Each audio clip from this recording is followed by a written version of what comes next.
আসসালামু আলাইকুম। কেমন আছেন সবাই?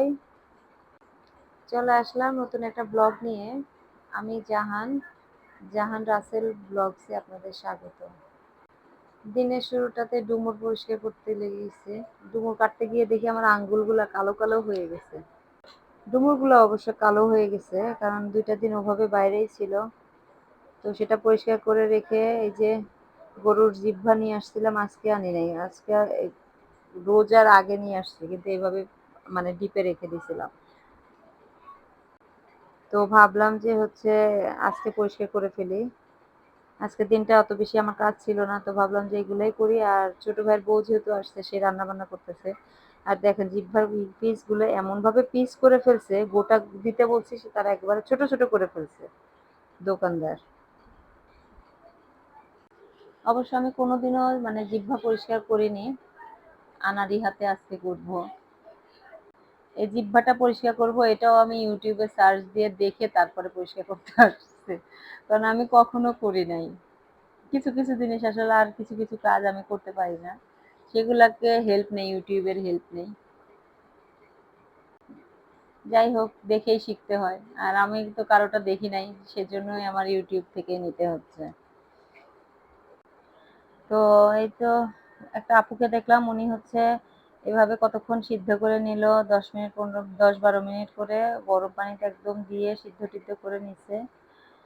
তো আমিও ওইভাবে ওনার মতো করে ট্রাই করতেছি। আর এদিকে মাথার মাংসটা বলছিলাম সেদিন যে মাথা নিয়ে আসছিলাম, একটা গোটা মাথায় নিয়েছিলাম, তো 3 ভাগে ভাগ করে রাখছিলাম মাংস। 2 ভাগ শেষ হয়ে গেছে, আর 1 ভাগে যে আজকে একবারে ক্লিন ক্লিন করে রেখে দিব। আজকে আর মানে হালিম রান্না করব না, কালকে রান্না করব। এই তো ছোট ছোট গুলা সিদ্ধ হইতে হইতে আমি ওগুলা করে ফেলছিলাম, পরিষ্কার করে রেখে দিছি। আর এখন এই যে এটা জিহ্বা হইলে কি হবে, দেখে মনে হচ্ছে জুতার মতো। আমার ভাইয়ের মেয়ে এসে বলতেছে, ফুপু এটা তো জুতা, এটা কি দেখো জুতার মতো, পায়ের নিচে আবার একদম ইয়েও আছে, হিলেও আছে। আল্লাহ, অনেক গরম, পরিষ্কার করতে গিয়ে আমার হাত একদম গরম লেগে হয়ে গেছে। তো যাই হোক, পরিষ্কার করে নিই, তারপরে কেটে টেটে এটা আজকে রান্না বান্না যেহেতু করবো না, সেহেতু এটা এভাবে রেখে দিব। কষ্ট আছে রে বাবা, খাইতে মজা কিন্তু কষ্ট অনেক। এটা রান্না করব পরে, আজকে আর না। কয়েকদিন পরে আপনাদের ভাইয়া আসবে, তখন রান্না করে ফেলবো। এখন আর রান্না করবো না, এখন গুছিয়ে গুছিয়ে রেখে দিই, আস্তে আস্তে সুন্দর করে করে পোটলা করে রেখে দিই। আসলে জীবনে যা করি নাই সেগুলোও করতে হয়। আজকে শুধু গোছাগুছির কাজ, মাথাগুলা গুছায় আলাদা করা, 2টা ভাগ করে রাখা। তারপরে হচ্ছে ডুমুরটাও কেটে রেখে দিলাম, কালকে অথবা পরশুদিন রান্না করব। আর এই যে এখানে জিহ্বাটা করতেছি, জিহ্বাটাকে আমি ছোট ছোট করে 3 টুকরা 4 টুকরা করে নিছিলাম, কারণ আমার বটিটা ছোট। এই যে আস্তে ধীরে কাটলাম, কেটে টেটে এখন সেটাকে ধুয়ে পানি ঝরায় তারপরে মানে ডিপে রেখে দিব। কত বড় একটা জিহ্বা, কেটে একটু হয়েছে, বড়ও হয় নাই। একদিকে আমি এগুলি কাজ সারতেছিলাম, আরেকদিকে ছোট ভাইয়ের বউ আবার রান্না করে ফেলতেছে। ও হচ্ছে মুরগি রান্না করতেছে আজকে। আর কয়েকদিন আগে আমি যে রান্না করছিলাম, গরুর কলিজা রান্না করছিলাম, সেটা 1 বাটি তুলে রাখছিলাম, সেটাকে শুধু বের করে গরম করে নিব আজকে। আর এখানে হালিমের মাংসটা আগামীকালকে যেহেতু রান্না করবো, সেহেতু 1 বাটি একটু তুলে রাখি, আর বাকিগুলো একবারে ডিপে রেখে দিই, আপনাদের ভাইয়া আসলে পরে হালিম রান্না করে খাওয়াই দিব না।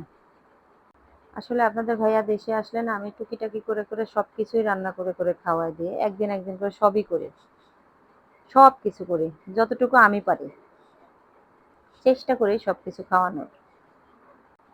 এই যে মুরগি রান্না শেষ, কলিজাটা চুলায় দিচ্ছি, এটা আমি গরম করে করলাম, রেডি করে।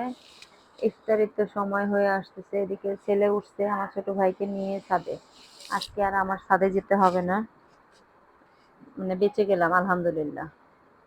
তো ইফতারি বানাই, এটার মধ্যে আজকে আমরা ভাত যেহেতু খাবো, সেহেতু অনেক ভাজা পোড়া কিছুই করব না।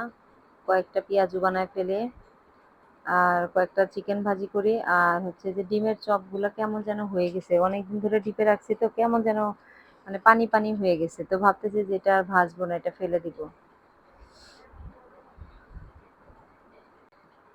আর শরবতের মধ্যে কাঁচা আমের শরবতটা করছি।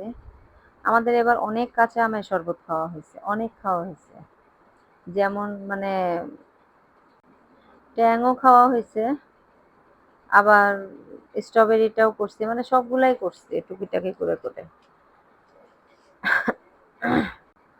যেহেতু টুকিটাকি করে একটু একটু করে খেয়ে আবার করব, ভাত খেয়ে ফেলবো, সেহেতু আর এত ঝামেলা করিনি। বাচ্চাদের জন্য তো চিকেন করবে, কারণ বাচ্চারা যেহেতু খাবে না, মানে ভাত খাবে না ইফতারিতে, সেহেতু ওদের জন্য একটু চিকেন করতেই হয়। আর ওদের জন্য চিকেন করলে আমরা কেন মানে বাকি থাকবো, আমরা একটু একটু করে খাবো। বাসায় আসলে মানুষজন থাকলে ঘরটা একদম ভরা ভরা থাকে। আমার বাসায় এখন ঘরটা ভরা ভরা। দুই ভাই, মানে ভাইয়ের দুই মেয়ে। আল্লাহ, একটা তো করে কাঁদে আর একটা ফুপু ফুপু করে চিল্লায়। আর আমারটা তো আছেই, মাশাল্লাহ।